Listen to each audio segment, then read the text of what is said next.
Good evening, everyone. Welcome, marhaba, assalamu alaikum.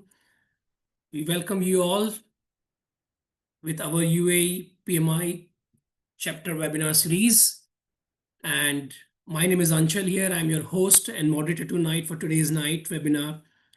We have been doing this webinar every month in order to really produce some value and understanding of the latest cutting edge technological or non-technological project professionals from all the angles so that they can get much more benefited and much more recognized in their professional journey. And if they are starting their own something, also it can help them on the networking aspect as well. So good evening, and I really welcome you all that you are joining us on time in that matter, and really appreciate that you are joining it from different parts of the cities, places, countries. So I'm seeing the people started putting on the chats there. Thank you so much for putting up that, Marwan. From Kuwait, good evening. Assalamu alaikum to you. From Abu Dhabi, Nihal. And I think a couple of people are joining from outside UAE as well, I'm seeing. That's really good to see that out, guys. So we are working here from the perspective of giving you right value from PMI UAE chapter. And we are really appreciative of the fact that we have the really good set of audience with us who keep us giving them their blessings in these webinars by joining them on time, all as always, if in that case. We have a set agenda tonight, guys, for today. And of course, we are going to work for this near 1 hour with our esteemed speaker, which I have with me, Ms. Noran Shaaban. And she is there and joining us from Abu Dhabi. And the idea of the topic for today, which we are going to discuss, is leading change through collaboration, the human factor in project success. So that is what we are looking forward today. And of course, with this particular agenda, we will walk through it. We will go through the deeper dive with Mr. Naran there. I'm being joined with Amir Ali and Joyce also from the backend and who are helping me out in conducting this webinar. Today, we are going to also give a kind of introduction as usual to the people who are joining first time in that matter for the PMI UAE chapter as a kind of small presentation to give them the idea of what we are, who we are, why we exist. And that will also give them the time at the end for asking the Q&A for the audience for about the topic where me and Ran is going to give our best shot to give them the right answers in the time frame we are having today. We are also giving you 2 PDUs as a part of this webinar series. Those PDUs will get automatically credited to your account of PMI if you are registered for this webinar using the same email address as what you have given in your PMI account. That normally goes through a cycle, and then the membership team accredits these PDUs from the backend. That might sometimes take time, but yeah, rest assured that those PDUs should get and must get credited to your account. Also, we encourage you to post your thoughts on the chats and make it as interactive as possible. Make it much more engaging. If you have the comments, if you have the questions, there is a separate Q&A section which we have opened up where you can put the questions there, but otherwise the rest of the chat can go into the chat section there. So with that in mind, let me see how many people have come in now. We have 300 plus registration being done. Okay, we have reached about more than 70 now, but let's give a couple of more 2-3 minutes while we start with ourselves in the PMI. But more importantly, okay, so somebody's telling that I didn't get the PDUs. So Ehab, I think what you need to do is that in that level, make sure the email address, what you registered in the PMI account is the same email address when you register for these webinars as well.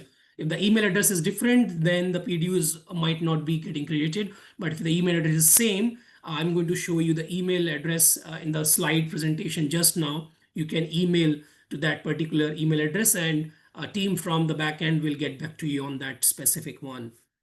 Okay, so the same email address, then please look for the email address. I'm going to share the screen now. You will see the email address to respond, and then from there we can take it up from there. Let me share my screen quickly to take you through the idea of who we are, what we are doing. And then we will launch ourselves into the topic, and I will briefly introduce our guest speaker as well. So this is what we are doing here. We are doing the project management UAE chapter. We are representing the PMI, which is the part of the STEAM organization set up by a group of project managers way back in 1969.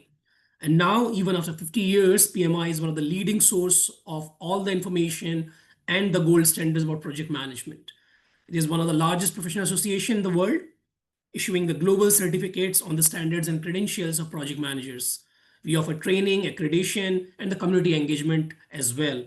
There's a sponsorship, publishing of researches, and thought leadership articles in the form of knowledge content, which is also the part of the PMI community as a part of the whole.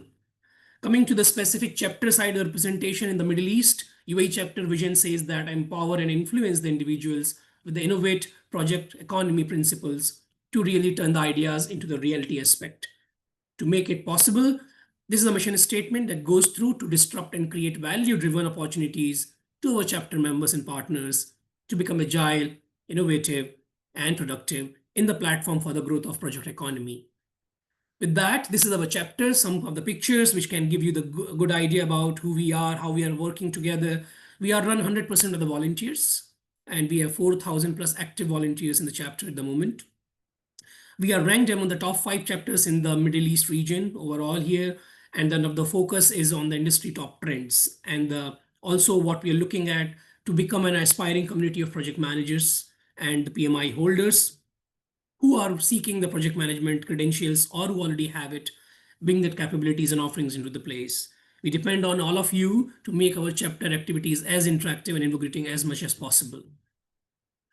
The board, of course, is led by Mr. Adil Sultan as the president, and we have other board of directors helping him out from the different function perspective. And some of the membership benefits, if you are the member of PMI, there's a separate membership for the PMI chapter, which is a small amount of token there for the yearly membership. And more importantly, the local chapter brings you the aspect of networking. We have the WhatsApp groups, we have the email groups, learning and knowledge sharing, career growth, and events. So events is also something that we look at as the event is one of the really hardcore aspect of bringing the chapter members together and then give them the right understanding and value from the whole fraternity perspective. We are doing this webinars as a part of event section. And then of course, we have some new initiatives which has the chapter has taken locally here to give the good spotlight to the people who want to share their ideas or their exclusive thought process, thought leadership, or more importantly, any kind of articles which they want to get it published over the part of members corner. You can write to the newsletter at pmiua.org if you want to get in touch. If you're already a member and you want to make sure that your article or you can get spotlight area in the particular newsletter, please reach out to that email address. And of course, there's a certain lot of other things which just keep on happening. And that's the email address, which you can see in the left-hand side there down.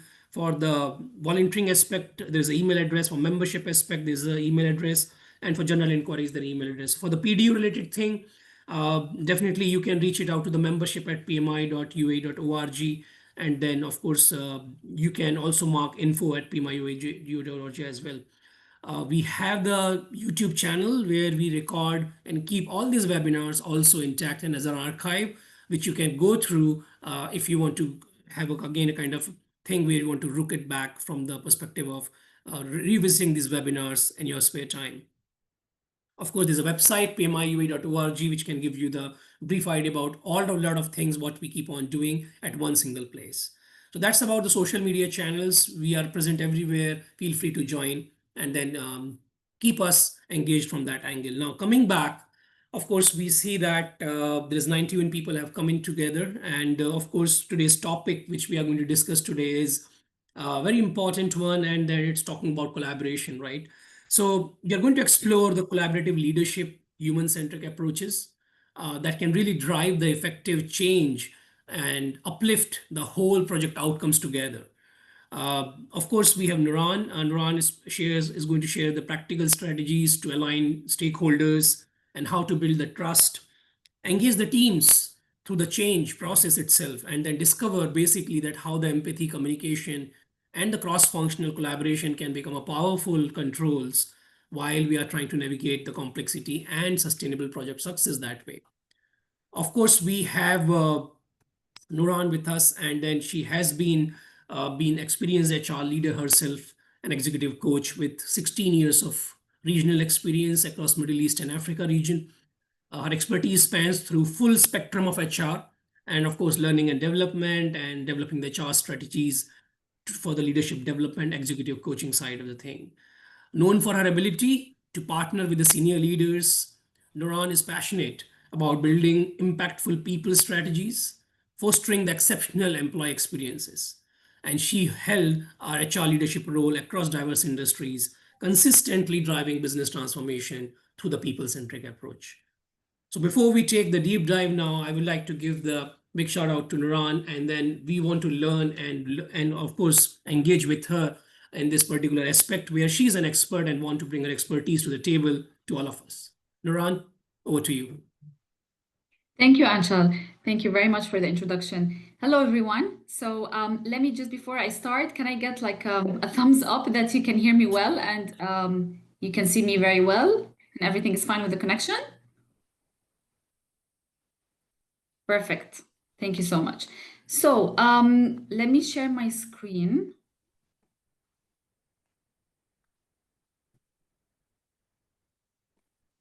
Can you guys see my screen?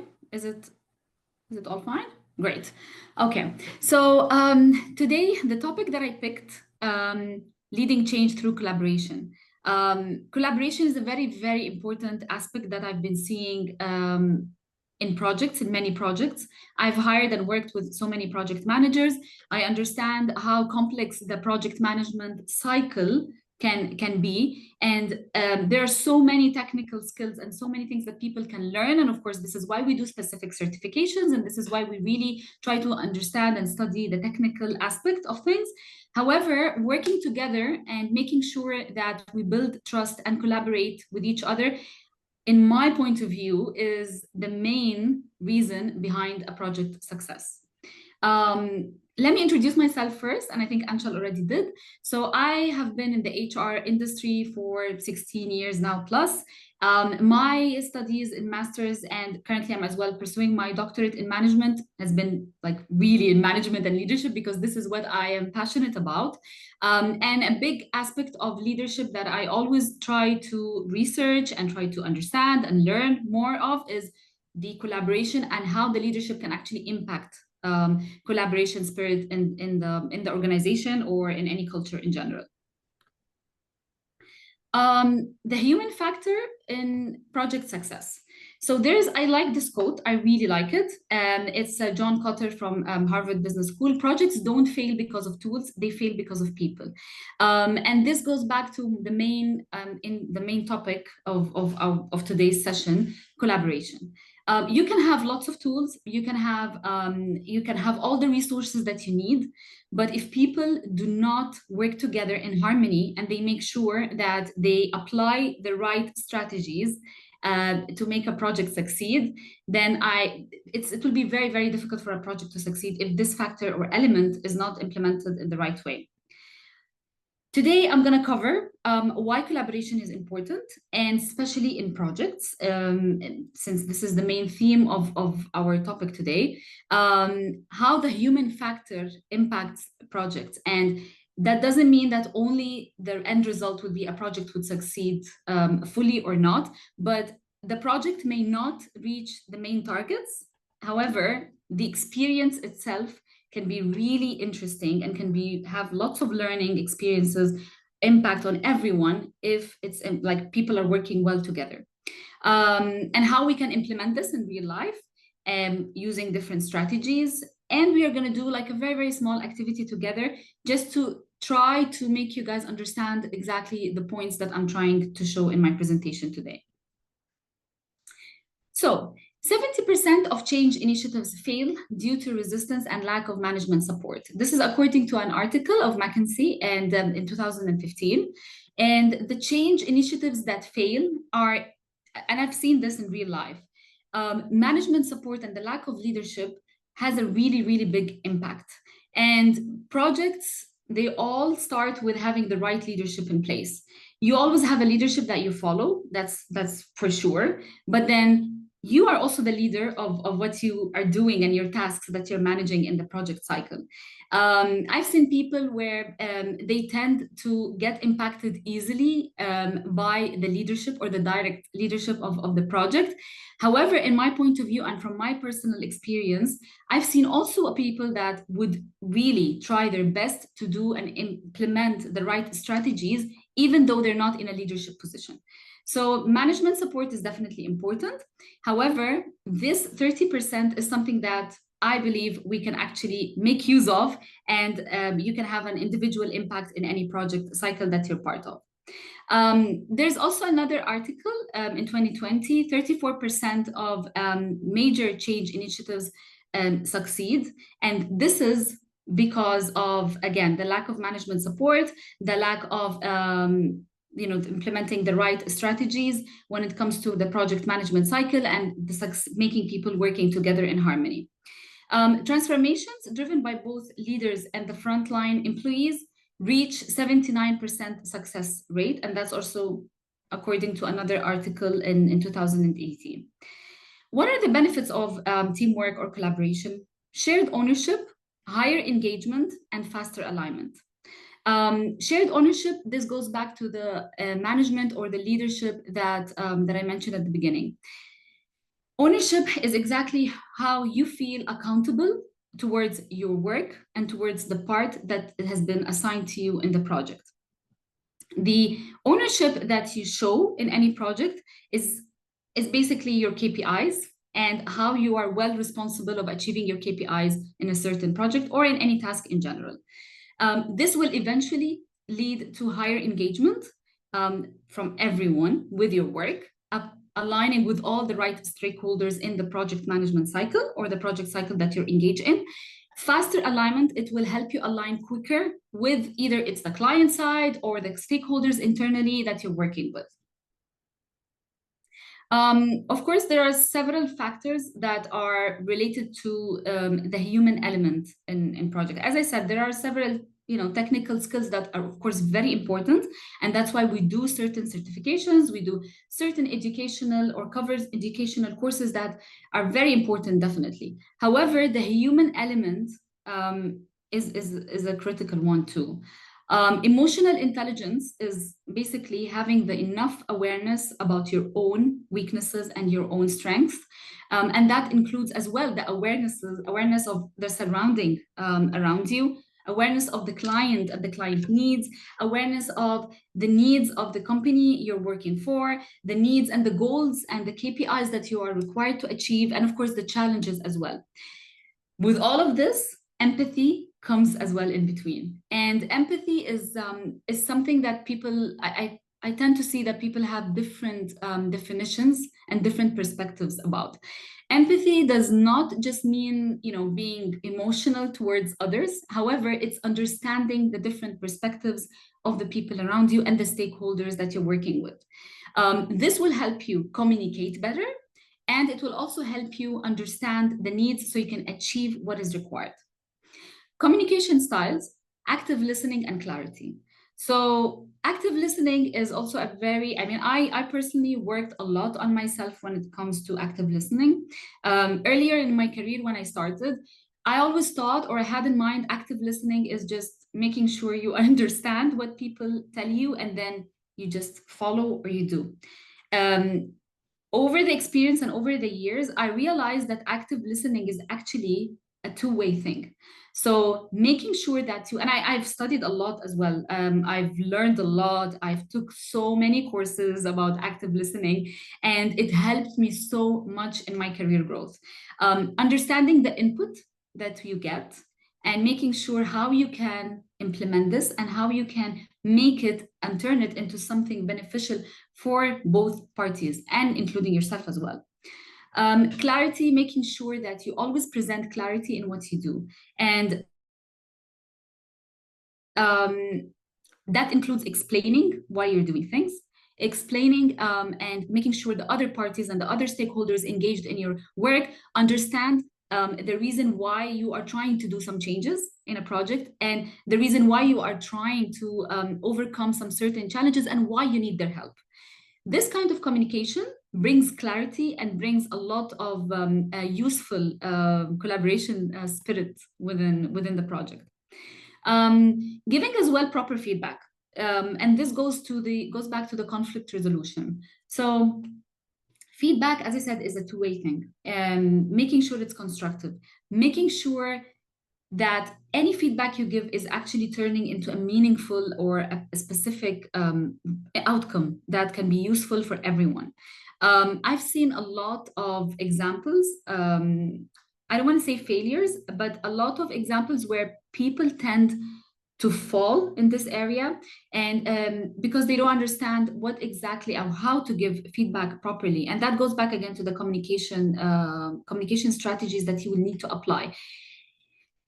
This can never be the same in every single project you will work in. In my opinion, and from my experience, every project has its own circumstances. Every task, every client you work with has their own circumstances. And the fact that you need to be flexible in order to adopt different strategies, or maybe there could be common ones, but at least understanding the circumstances and the challenges specifically related to this project will help you give proper feedback. This is exactly what I mean by constructive.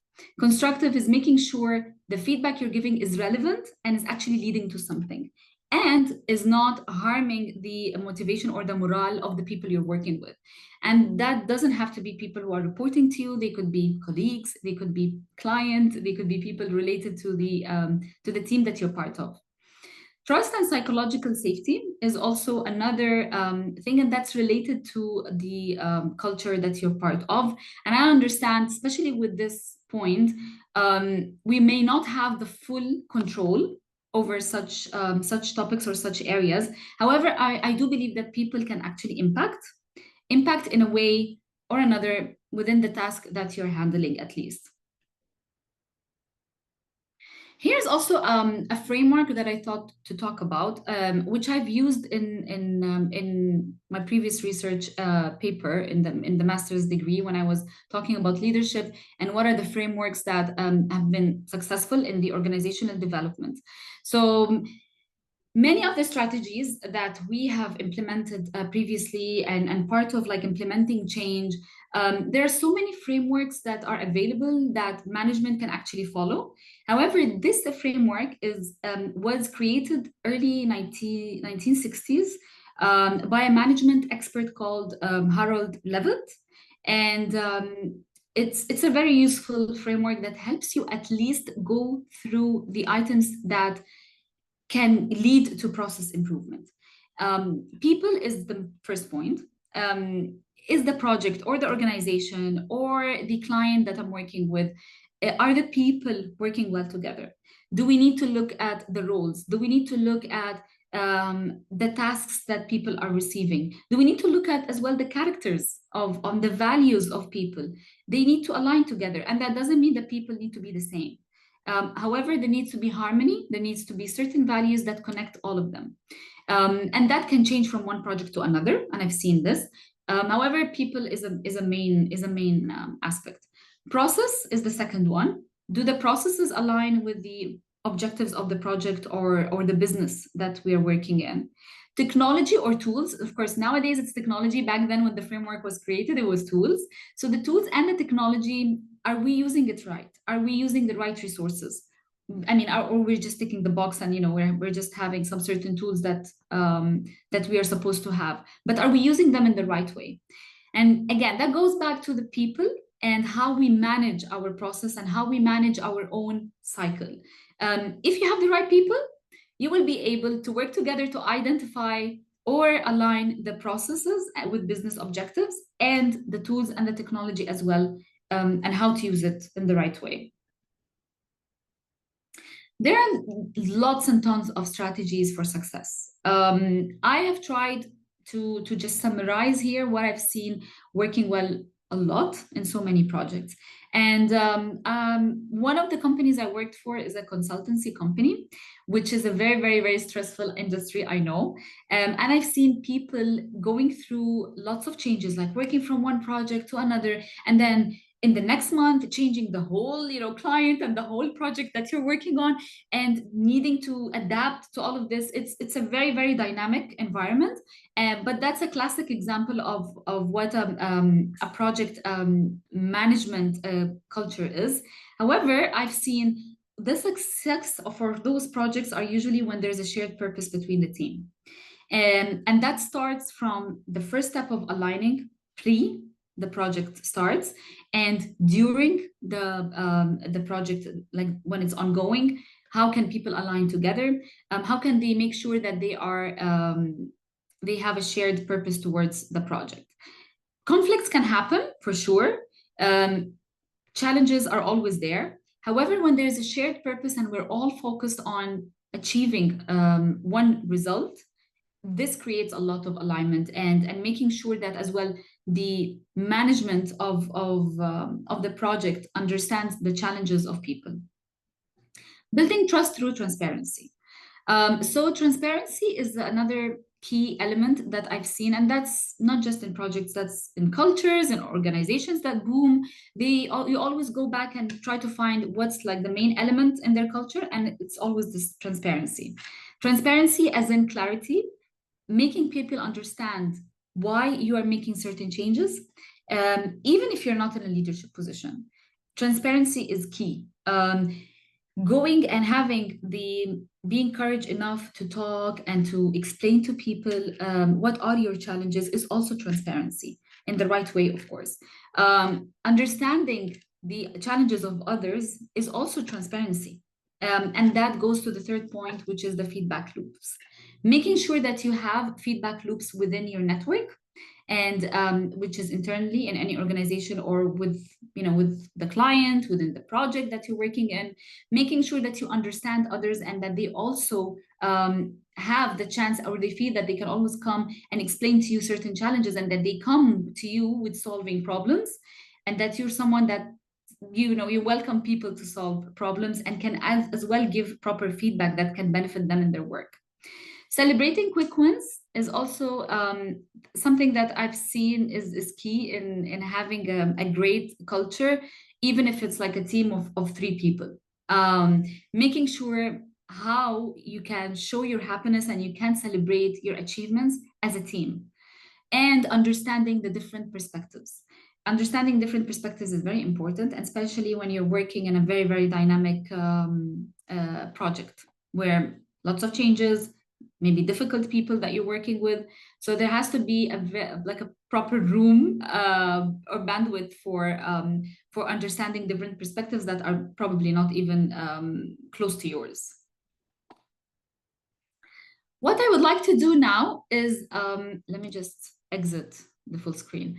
What I would like to do now is, if you can just think after explaining those strategies, and let's imagine you're part of a project team, and you're rolling out a new HR system, and the finance team is worried about the costs, and explained this to you already, and they told you that they're worried about the cost.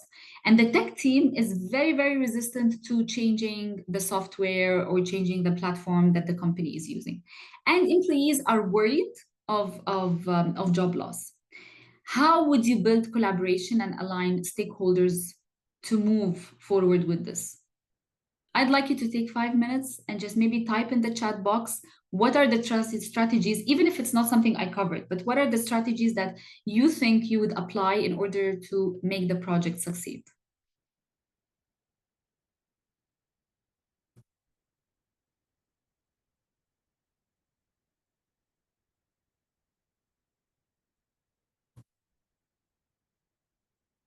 The chat box is still empty, so I'd like to see some answers, please.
Great. I think we have already lots of input.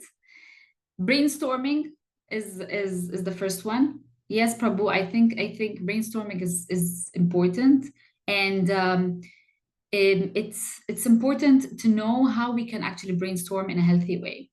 I've been part of brainstorming sessions where they turned out to be crazy, where people would just keep on brainstorming and then no outcome. So, yeah, brainstorming with a strategy and brainstorming with clear intention of what exactly we want to achieve is definitely a perfect strategy.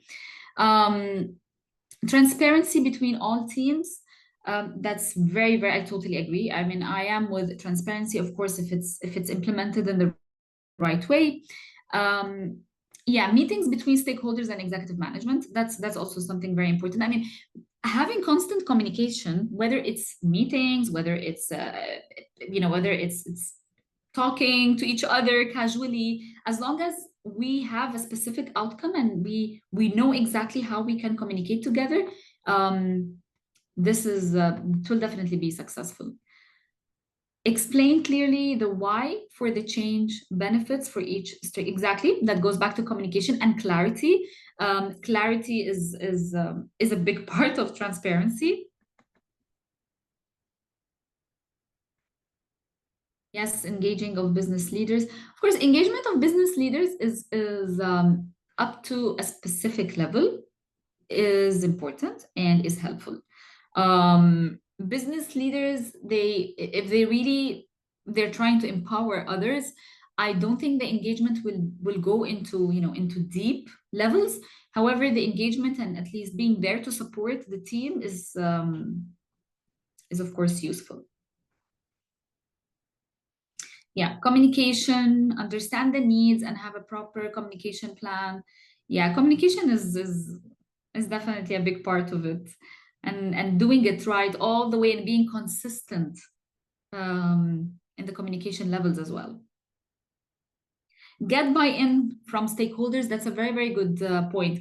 And honestly, in all the projects that I have initiated in the organizations I worked for, when I get the buy-in from stakeholders through communication and transparency and building trust, it just helps everything to go very quick, to go in the right way very quick. And it's just in no time I can actually achieve something. So yeah, getting alignment from stakeholders is important.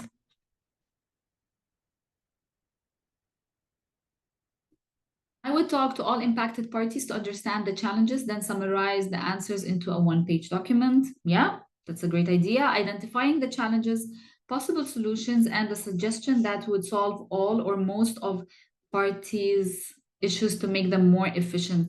100%, 100%. It's important to be there to understand the concerns and the challenges of others and to be able to solve it for them. And this is even with junior roles, by the way. I've seen people who are starting their career and they do have this skill already. They know exactly how to do it and they know exactly how to implement it. And this is when they become a trusted person in the area they're working in.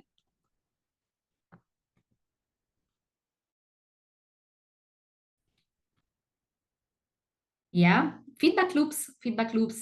Yeah, and being consistent in your communication, being consistent in the feedback channels that you keep open with others. Yeah, facilitation of cross-functional workshops to align priorities. So this is also one of the things. So there was one project that I worked on or initiated, which was changing the performance management system completely in one of the organizations that I worked for. And there was so much of resistance from the second line management of the company towards this. Although I had the support of the top management, the full support. However, I did give proper time to make sure I get the buy-in and align the objectives of those management team and their objectives of their departments to the change of the performance management system. That took, I have to say, several meetings. However, only with this step being achieved, I was able to fly with the initiative. Although, as I mentioned, I had the support of the top management already to implement this. But again, those were my main stakeholders. The second line management, for example, in this case, they were my main stakeholders. And I really needed to make sure to align, because I will never be able to achieve anything. And I will, even if I implement the system and I change and I do succeed in making the change, it will never be successful, which will never lead me to achieving the objectives that I have planned to achieve.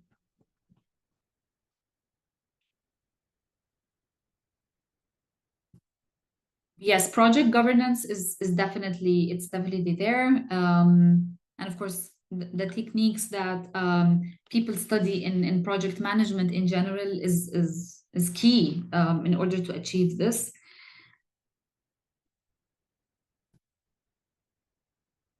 Finance provide a clear cost benefit analysis showing long-term savings. Yes, so this is again transparency and clarity, where you are trying to explain and you are trying to understand the different perspective of the finance person or the finance team, and putting effort in order to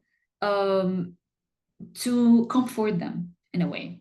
Technology involved them early in system selection and customization. Perfect, yes. And this is what exactly it means by involving others and collaboration is to make sure you get their buy-in, because they're one of the main stakeholders. Employees communicate clearly that the system is meant to support and not replace 100%, and make sure that it will be something useful for them and explain the objectives. Yeah.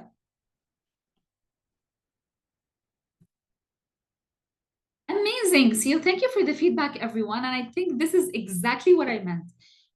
The fact that we have tried to think, in this case, what strategies we want to implement is something that you can do in every project you get engaged in. And believe it or not, when you think of the strategies, okay, those are the strategies I want to apply in this specific project, it could be different in the other project and the one after and the one after. There will be, of course, always common strategies that you will apply that are related to your values, related to the culture of the place. However, making sure that you are flexible enough to understand the circumstances of and the challenges of the project you're handling or you're part of, and implementing the right strategies to solve. And nowadays, with the era of AI, the era of so many tools that we have, we can always, and of course the availability of the knowledge, we can always use that and leverage it to get to think outside the box. So the key takeaways for me, when it comes to reflecting on the human element and the human skills, related skills that we would need to think of in applying, and not just looking at the technical side of things, but also looking at how we can work together and how we can collaborate. Collaboration is key for success. And the reason why I picked this topic is because I have seen cases where people will really focus on the technical aspect and that's it, which is of course important. It's actually the main. However, when you don't tend to look at the human element in any project you're part of, and especially collaboration, and how you can work with others and how you can involve everyone and make sure it won't take it to the expected level. At least there will be challenges, there will be a lot of fallbacks if you don't consider the human element in it. Communication and trust definitely is something that differentiates a success from the other. A shared purpose and feedback loops and empathy in action is important. And this quote, I've seen it somewhere and I have put my name next to it because honestly, I've read the quote somewhere, but I don't remember exactly how it is. So I've created something from what I remember from the quote, which is change succeed when people succeed together. This is only when you can implement change. Even if it's something within your job, even if it's something within your department, you will only be able to make it succeed when people work together properly and in the right way. Um, I think it was a bit short. However, I will just, I'm happy to hear any questions or any specific areas that you would like me to talk more about. Thank you, Noran. I think we might see the questions coming in now. At the moment, I don't see anything in the Q&A section, but I welcome audience. If you want to really ask something to Noran, we really want to brainstorm about particular things. So here, the first one, Munaf is asking now, how do you deal with the scope creep through the collaboration? How do you deal with what? Sorry, say that again.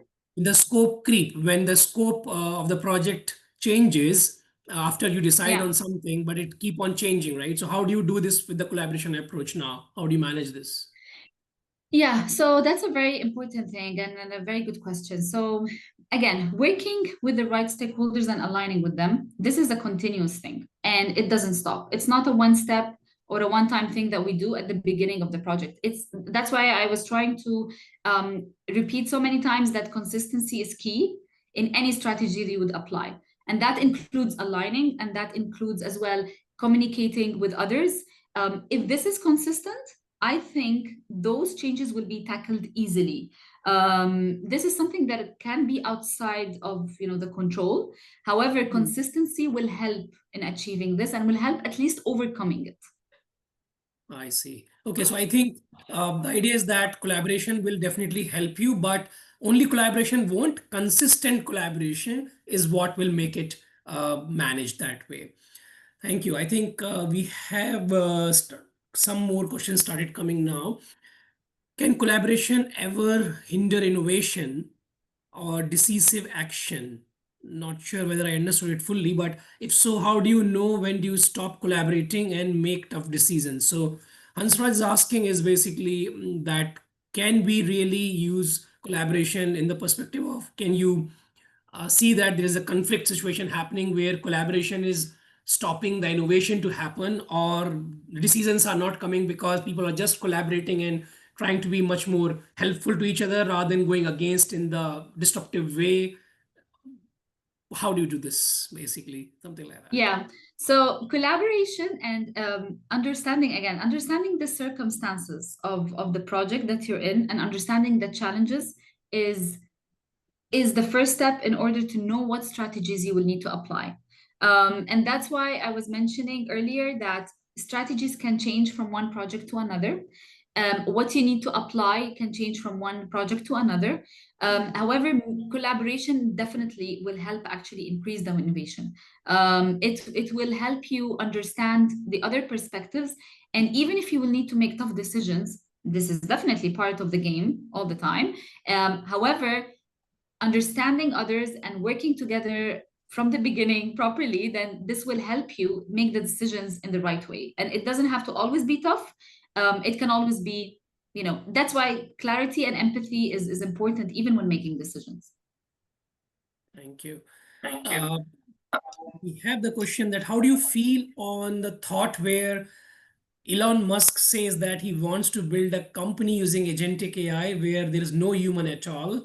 There, there's no human, so definitely no human element in the form of collaboration. Collaboration will happen from the AI agent perspective, but I think it's more of a hypothetical at the moment. What's your thought on such Yeah. situation?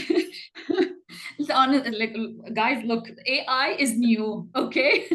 Like, and especially people my age, like, I'm still trying to understand AI. I'm still trying to understand. We're all trying to understand. It's definitely a challenge, yeah? It's definitely something we're like, we even think of our kids, like, in the future, how is it going to be? Like, working together, working with others, and how AI is going to, develop. However, I still believe that the human element would remain to continue. Even with the technology, improving and AI coming in place and all of that, there will still be a human element aspect that we will need to consider. As long as we are creatures, that we're still here, so we will have to work with each other.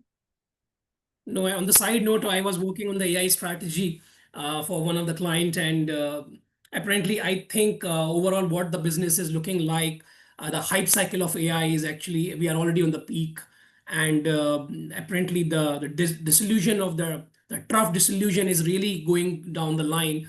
But I don't think that, just to give you an idea, Hasib, that no human, only machine, it's a very hypothetical scenario. And because ultimately there has to be decision making, there has to be control, there has to be governance, all that will be there, and without human it's not possible. So I think let's keep it only that much, otherwise we go to that direction. We have Yeah, the and honestly, we question. would have never thought that a like if we talk like 10 years ago, we would have never thought that, this would be in place. But even I still believe that the human element will continue, because unless the planet is just over and no human beings are Yeah, there, but as long as we're still part of this cycle, then definitely the human indeed, element will continue. indeed. So we have Nikita is asking one question now. So how can the project leaders balance the organizational goals with the human factors like resistance, morale, motivations, when the change are happening or change are initiated, change are triggered? How we are going to bring this balance between the goals of the organization versus all these human emotions and resistance and other factors there together? Yeah, so this is from a real experience that I've had in some, and of course, being in HR, you see a lot of these cases where, in my view, understanding that people react to things differently, Mhm. and believing in this actually, that we don't react, to things the same.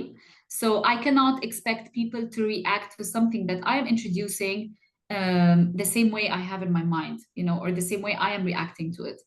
Understanding the different perspectives, and that's why I also, in one of the slides I mentioned, that I have seen this is one of the important or the most effective strategies, is understanding the different perspectives, and showing empathy towards it and addressing it. Now, that doesn't mean that you will not, or you will change your goal, or just to accommodate this, but considering them in your process will definitely help. Definitely. Yeah, I think the perspective taking is definitely important. You already mentioned. I think that's where the key lies in into this particular answer. Apparently, that if you just took it the example of, for example, when somebody is resisting to the situation or their morale is low, if you see that, if you understand that why the morale is getting lower, or you see that why the resistance will not be smoothed out 100%, but can be reduce it, even that way is Yeah. going to help you to balance it out. So turning your enemies to your neutral parties, and turning your neutral parties to your supporters, I think that's what the ladder you need to look at always when we talk about the It balancing. only happens, absolutely, you're 100% right. And it only happens with, again, consistency. So if you're consistent in the approach, and if you're consistent in the strategies you're implementing, and that includes aligning and communication and transparency, it becomes your nature in this situation consistently, then yeah, there will be an impact, good impact. Thank you. So I think another one is that, any idea about any experience with quality management with the collaboration? Any experience you want to share with the quality was the main driver in the projects, or as a main goal which we need to achieve a particular level of quality, and collaboration was not happening for the quality consensus? Any idea about that? You want to share any experience if you have, specifically to quality, anything? Yeah. So I think it's a summary actually of different experiences. So if I understand the question correctly, so quality gets impacted for sure when people don't think together as a team. I've seen situations where the team would actually fall apart just because thinking of the project, of thinking of the thing that they're handling as it's only me, you know Mm. and it's not the success of, it's our success, it's the success of my success, it's my reputation, it's my image, it's not our image. And that really affects the quality of work, even if you as a person you're doing, like, the quality is perfect and you're doing everything in a perfect way. If you don't engage with others, and if you don't make sure that you work well with others, and you have the support of everyone around you, it will be very difficult to produce quality, in this situation, if I Yeah, understand the question correctly. to add that actually, the me versus we. If you say that the me definition of quality versus we definition of quality, if you have to just look at those angles as well. And also, if you just look at the quality as a parameter, you need to also look at the cost of quality ultimately. And that will also bring the perspective of the collaboration, because the cost of quality and the time of quality will also come and play the role in developing that consensus together, in my opinion. So thank you so much. Yeah, yeah. So we have now the questions are coming interesting, how the people are picking up the momentum. Now, how to align stakeholders, Shyam is asking, who have different goals and they measure success differently. So definition of success varies in the scale. How you bring the stakeholders together in such situation. Communication, communication, communication, and being consistent in this, and making sure that you involve and get the buy-in consistently as well. I think one of the attendees has mentioned in the chat box the buy-in, and I do believe in this so much. Getting the buy-in of the stakeholders is important. So it is, in this case, it is worth spending a lot of time to align those stakeholders together by meeting with them, by trying to accommodate their perspectives into what you're doing and what you're creating. That could impact maybe how you see things or how you see the outcome of the project that, let's say, you're working on, but it will definitely leave a good impact. If you align them and you will get their buy-in, you will achieve what you want over time. So I would, from my personal experience, the projects that I've initiated, and they're all HR related or OD related in the organization, I always find resistance, and I always find people who, and especially who are like senior level individuals who wouldn't support or would think this is not a main area in the success, or we don't have to actually do this in order to succeed. But then when you consider their perspective, this is only when this actually happens. Consider the perspective and understand the perspective, and understand that not everyone is going to think as me. Not everyone is going to implement or work on this project the same way I would do it. So the flexibility and the communication consistently and understanding the needs and the challenges is important and will definitely help. This is the how I would give. Okay, so I think you have already given this answer to this question, which I'm going to ask you next, Nuran. But actually, exactly Yeah. what you said, is there any successful recipe would you like to share for successful project delivery? I think you're already doing that. You have been telling in every answer's consistency. You have been telling in every answer communication. You've been telling every answer take perspective. So I think Yeah. these are the three successful recipes, which of course on the very high level, but yeah, every project is different, every situation is different. But to be deliver successful project, what else success story you want to tell, Nuran? What else has made you success in the projects beside these any penny?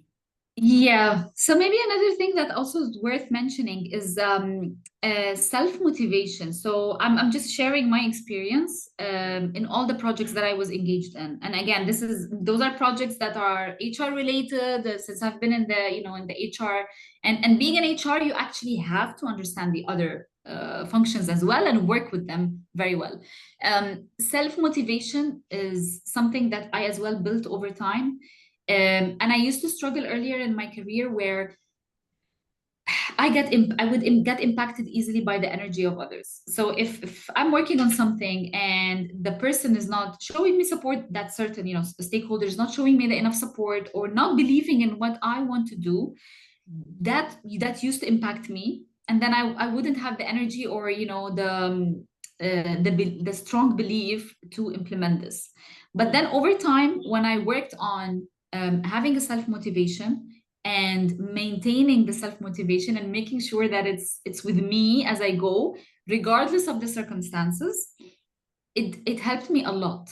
It helped me a lot to at least reach what I want to reach in my projects and the initiatives that I was trying to implement. So self motivation is something that I think, and I honestly don't, because I didn't have it and I built it. I've seen a lot of people would say this is like the nature of the person, but I didn't have it before, but I built it over time, and then it became just part of me, where I don't get impacted easily by the negativity around me, and I worked a lot on my self motivation. So if I would advise anyone, I would advise to work on this. It will help you a lot, a lot. I mean, in the success of anything that you're part of. Sure. No, it's a very valuable piece of advice, Noran. Now, I think we have answered most of the questions. Ali is on the jump start with all the questions list now. So I think what is the best approach that need to be followed in the case where, okay, now this is going interesting. Now, we understand that the philosophical and psychologist theory are nice to read, but it's difficult to apply physically in the real situations. So coming out of theory and making it much more practical, how you need to be doing about it. I think that's what the gist of the question is, because we read good things, we speak good things, but to make the good things happen is not easy as the way we read and we to think, right? So Of what should course, we? definitely it's not easy. And definitely it's something that's why you need to be consistent in applying them, and consistent and being flexible as well to understand the circumstances and adapting to it, because that changes from one thing to another. Yes, theories are there, true, and people talk a lot about the things that we just spoke about. However, over the years and over time, if it's just practiced, and if you find the right strategies, and that goes back to the slide where I was talking about the strategies that you would apply, you Mhm. can always have your own strategies depending on how you see things around you. There's no right and wrong. There is no a one recipe that people need to follow. This is when emotional intelligence comes in, and this is when you try to work on it as well. If it's not that great, you can always improve that. That comes by experience, and it comes as well by learning and reading a lot and trying to apply it consistently. Wow. So I think I would take the last one, Ron, where there's a situation, of course, where the history of the conflict or the history of the competition existed already. Okay. And then how do you practically build that trust in such a team where the competition or the conflict has historically seeped in when you inherit anybody, for example? How would you bring this building trust philosophy there? Yeah, alignment, and making sure there's a shared goal. Hmm. Um, and there's one company that I worked for, and I have to say it was a very smart and communication strategy that the company was implementing, which is making sure that the KPIs of the company were communicated on a weekly basis, and we're given updates on a weekly basis, and as well making sure that all the teams are having one shared goal, which is the company KPIs. And that company didn't even have personal KPIs. There was no individual KPIs. Everyone was working towards achieving the company main KPIs, which were very strategic. However, it was left up to every single employee on how they can achieve this and how they can work with their bosses to achieve those strategic KPIs. So this is just an example of how you can do things differently. That probably not as similar to the theories that you read, but it's a way to make people have a shared goal in order to feel like there's something that we're all running towards. No, very good example, Ron. I think that is very inspirational. I think I never heard about such situation with my experiences, but thank you for sharing that one. There's value one. So I think that concludes the list of the questions we have, Nuran. I think a wonderful piece of advices and experience sharing you have done with us. I would like to really give a big thank to you and to the audience who have been on the fire to ask some kind of interesting questions to all of us. And then I think we touched about roughly around 100 people today in the webinar, and that was a good milestone. I think before we close the webinar tonight, of course, I would like to give a big thank to all of the people who attended it and your participation. We like to say good night to the people on the PMI UAE chapter perspective, who the volunteers who have been working tirelessly to making these webinars happen, and then the colleagues from membership, outreach, finance, and governance team as well. I think the people from marketing team, they have been doing the wonderful job, who are making sure that you're reaching with the latest information on the who is going to be speaking next on the webinar and all the relevant information on the social media channels as well. So until our next webinar, I would like to take a good thanks to all of you, and I would like to still waiting for the PDUs. So for the people who are waiting for the PDUs, I believe definitely we are going to get back to you. I think Amir is already taking care of certain PDU informations which he keeps sending to the PDU managers for all of you if you have the email address registered properly. But it takes some time, so just bear with us. And if you have any specific concern about PDU, definitely you can reach out to me and Amir, and then we will definitely route to the right place. So I think with that, I would like to give you a big thank, Noran. Thank you so much for your time and energy, what you put together with us. And then I will say a pleasant evening ahead, and God bless. Thank you so much. Thank you everyone for attending, and thank you PMI team for the support. Thanks a lot.